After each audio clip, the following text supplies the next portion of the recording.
ጤና ይስጥልን የገጻችን ቤተሰቦች እንግዲህ በሰሜን ኢትዮጵያ እየተከሰተ ያለውን ነባራዊ ሁኔታ አስመልክቶ ለሰሜን ኢትዮጵያውያን ያቋቋሙት አንድ ህዝብ ለህዝብ የተሰኘ ተቋም አለ እና የሰላም ፎረም የሚባል ነገር አለው። እንግዲህ እሱ ተቋም ዛሬ መግለጫ አውጥቷል። በተለይ ትግራይ ላይ ሰሞኑን የድሮን ጥቃት መድረሱን ተከትሎ እና በአማራ ክልል በአጠቃላይ እየደረሰ ያለውን ጥቃት አስከትሎ እንግዲህ መግለጫ አውጥቷል። ይህ መግለጫ ያው ከህዝብ ለህዝብ ግንኙነት የሰላም ፎረም የተሰጠ ወቅታዊ መግለጫ ነው። እንግዲህ ወቅታዊ መረጃው እንደሚለው ከሆነ በዋናነት ትግራይ ነው መሰረቱን ያደረገው። ነገር ግን ለሁሉም ህዝብ እሰራለሁ ብሎ የሚያስብ ተቋም ነው። በተለይ የአማራና የትግራይ ህዝብ ለማቀራረብ ከፍተኛ ስራ ሲሰራ የቆየ ድርጅት ነው። ነገራችን ላይ ያው ድምፁ በሌሎች በከፍተኛ ድምጾች እየተሸፈነ ስላለ ያው የዛን ያህል ስላልተሰማ ነው እንጂ ብዙ ጊዜ ብዙ ስራዎችን ሲሰራ ተስተውሏል በነገራችን ላይ።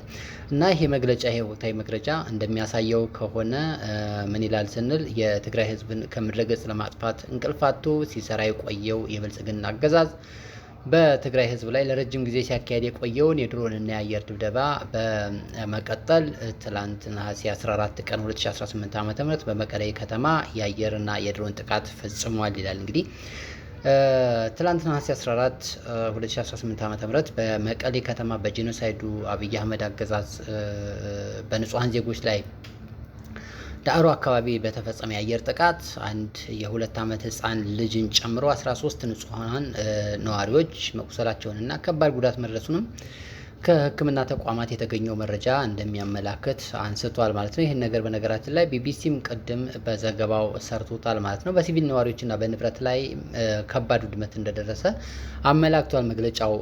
አገዛዙ በትግራይ የተለያዩ አካባቢዎች ሲቪል ህዝብና የህዝብ ንብረትና የህዝብ ተቋማት ላይ ተደጋጋሚ የድሮንና የአየር ጥቃት እየፈጸመ ያለው ጭካኔ ወንጀልና ስልታዊ ሽብር ተቀጥያ መሆኑን ከተደበደቡት ቦታዎች ማስተዋልና መረዳት ይቻላል ሲል አንስቷል። እንግዲህ በተደጋጋሚ አማራ ክልልም ሲፈጸም የነበረ ነው። በተለይ አሁን ላይ ያው ትግራይ ላይ ትኩረቱን ስላደረገ ነው መግለጫውን በዚህ ልክ የተቀነበበው ማለት ነው። እንግዲህ ጄኖሳይደሩ አብይ አህመድ እያለ የሚጠራው በነገራችን ላይ ሰላም በተግባር የማይወድ አረመኔያዊና ሰይጣናዊ ተግባርን እርምጃ የሚፈጽም ነው። በተለይም ለዚህ አረመኔያዊ ተግባር የምትተባበሩ በትግራይ ህዝብ ላይ በደረሰው አሰቃቂ አደጋ ጉዳትና ጥቃት እጃችሁን እያስገባችሁ ያላችሁ የትግራይ ተወላጆች የብልጽግና አገዛዝ ተላላኪዎች በአስቸኳይ ከዚህ ተግባራችሁ እንድትቆጠቡ ስንል እናሳስባለን ይላል።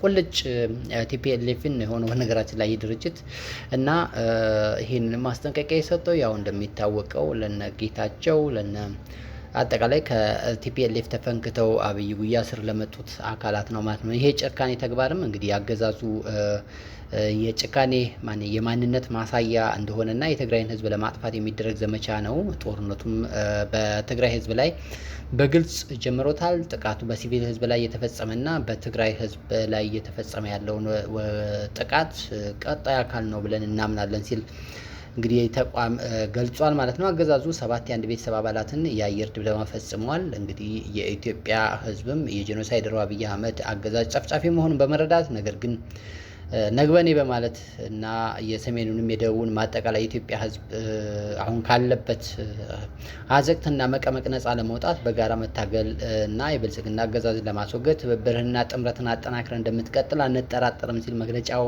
ይጠቁማል ማለት ነው። በነገራችን ላይ በትላንትናው ዕለት እንግዲህ ወለጋ ላይ በነበረ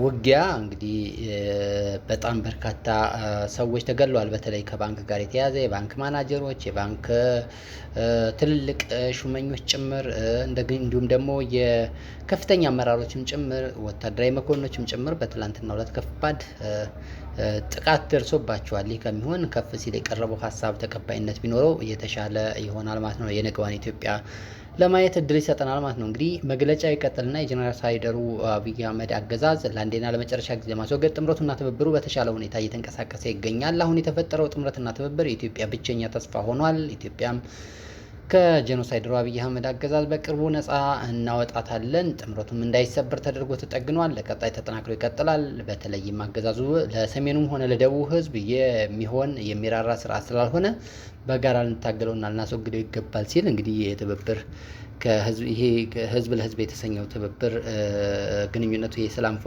ፎረም የተባለው ተቋም መግለጫ ሰጥቷል ማለት ነው። ይቀጥልናም እንግዲህ ኢትዮጵያ ህዝብ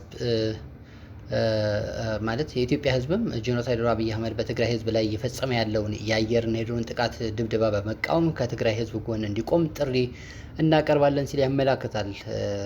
ያው አማራ ክልል እንዳለ ሆኖ ማለት የኢትዮጵያ ህዝቦችም የሆኑ የትግራይ የአማራና የአፋር ህዝቦች ዛሬም እንደ ትላንቱ ለዘላቂ ሰላም፣ ለዲሞክራሲና ለልማት ሀገሪቱን አሁን ካለችበት ወይም ከገባችበት ቀውስ ለመታደግ የምታደርጉትን የጋራ ትግል ከጊዜ ወደ ጊዜ የሚጎለብት እንጂ በእነዚህ ርካሽ ሴራዎች የሚቀለበስ አለመሆኑን ልናረጋግጥ እንወዳለን በማለት ለመላው የኢትዮጵያ ህዝብ ጥሪ አቅርበዋል።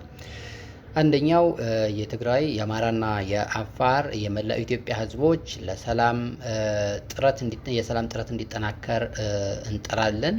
በጎሳ በክልል ወይም በፖለቲካ አቋም ሳይከፋፈሉ ንጹሐን ከጥቃት ለመጠበቅና ዘላቂ ሰላም ለማምጣት በጋራ መቆም ያስፈልጋል ሲል አሳስቧል። በሁለተኛ ደረጃ የኢትዮጵያ ህዝብ የአንዱን ህዝብ ህመም የሁሉም ህዝብ ህመም መሆኑን በመገንዘብ በማንኛውም አካባቢ በንጹሐን ላይ የሚፈጸም ጥቃት በአንድ ድምፅ እንዲቃወም ጥሪ እናቀርባለን ብሏል። ፎረም የሰላም፣ የፍትህ፣ የዲሞክራሲና የሰብአዊ ክብር ጥያቄ የአንድ ብሔር ወይም የአንድ ክልል ጉዳይ ሳይሆን የሁላችንም የጋራ ጉዳይ ነው። ስለሆነም እንደ ሶስተኛ ጉዳይ ያነሳው የትግራይ የአማራና የአፋር ክልል የሌሎችም የኢትዮጵያ ህዝቦች መካከል ያለው የህዝብ ለህዝብ ግንኙነት እንዲጠናከር የጥላቻ ንግግርን እና የበቀል አስተሳሰብ እንዲቀር እና የጋራ ሰላምን ለማምጣት በጋራ እየሰራ እንገኛለን። ለዓለም አቀፍ ማህበረሰቡም ጥሪ አቅርቧል። እንግዲህ ከህዝብ ለህዝብ ግንኙነት የሰላም ፎረም ለዓለም አቀፍ ተቋማት የቀረበው ጥሪ ምንድን ነው ስንል የሰብአዊ መብት ተቋማትና የዓለም አቀፉ ማህበረሰብ በትግራይና በሌሎች የኢትዮጵያ አካባቢዎች በሲቪል ህዝብ ላይ የሚፈጸሙ ጥቃቶችን በተገቢው እንዲከታተሉና እንዲያጣሩ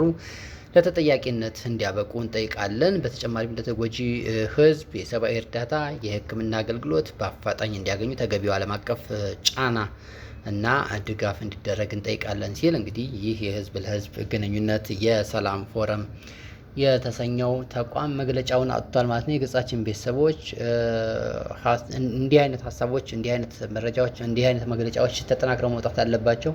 በሶስቱ ህዝብ ላይ ብቻ ሳይወሰን ሌሎችም ላይ በተለይ እነሱ መላው ኢትዮጵያ እያሉ ነው የሚገልጹት። በእርግጥ ቀደም ሲል በተለይ ትግራይ ላይ በነበረው ጦርነት ጊዜ የተቋቋመ ተቋም ነው። ተቋም አሁን ላይ ሁሉንም አካታች ለመሆን እየጣረ የሚገኝበትና በተለይ የሰሜኖችን ጥምረት በከፍተኛ ሁኔታ ለመደገፍ እየጣረ የሚገኝ ነውና እንዲህ አይነት ነገሮች በጣም መስፋት አለባቸው ብለን እናምናለን። ስለተከታተላችሁ እናመሰግናለን። ገጻችን ላይክ፣ ሼር እና ሰብስክራይብ አድርጉ።